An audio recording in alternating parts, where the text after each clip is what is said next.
who are some of the guys you grew up watching come in any sport? It could have been basketball, football. Some of the guys that you idolized growing up.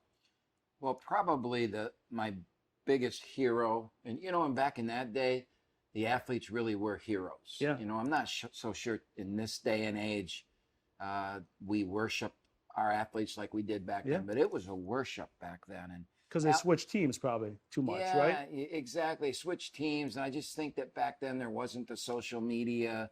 If you could get to a stadium and be in the stadium, that was so powerful. But Al Kaline was my guy. Yeah. And I grew up wanting to be Al Kaline. In football, Joe Willie Namath, just because he had the most improbable win ever in my lifetime, where he came out and said, I'm going to win the Super Bowl, and he did it. But Al Kaline was, just. We just lost it about April 6th during the pandemic. And I wanted to be Al Kaline. I'd go in my backyard with a wiffle ball and I'd play baseball by myself. And I always put myself. I batted in front of Kaline in the Tiger lineup because I wanted to protect him because I was going to be such a good hitter. So it was Kampe, Kaline, and Willie Horton, and when you play the games, and it was kind of amazing that how lucky I was in life that late in life I got to know Al, and late in Al's life I got to know him. In the last 5 or 6 years, we ended up belonging to the same golf club together, and we spent a lot of time at lunch talking about athletics, and I would pick that man's brain. He's one of the smartest guys that I ever was around, and probably the nicest person, the nicest of all. I've been blessed in life to meet a lot of superstar people, and I would tell you that Al Kaline, far and away the nicest man I ever met. One other quick story. Yeah. So a couple years ago, I got sick. And how you feeling, by the way? I'm great. I'm great. But I got sick, and there was a little shaky few weeks there.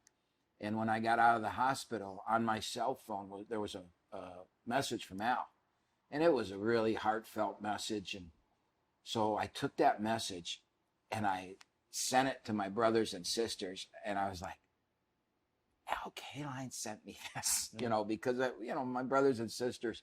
They also, Al was everybody's hero back then. And, it was like, Al Kaline left me a message. Yeah. So it's really sad that we lost him recently. And it's sad that as you said, that we lost him during the pandemic where we didn't get to honor him.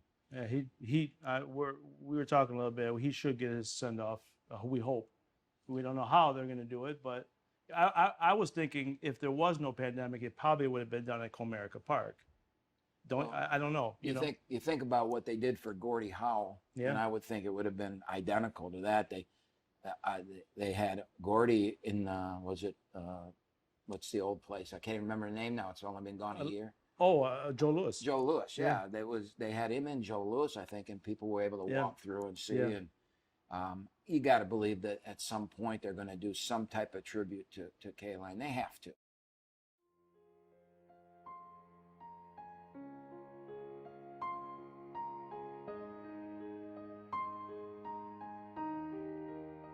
If you or your family is touched by autism, learn more about Fredi's foundation at #PopTheTab at FrediThePizzaMan.com. That's FREDI, thepizzaman.com, or email FrediThePizzaman@gmail.com.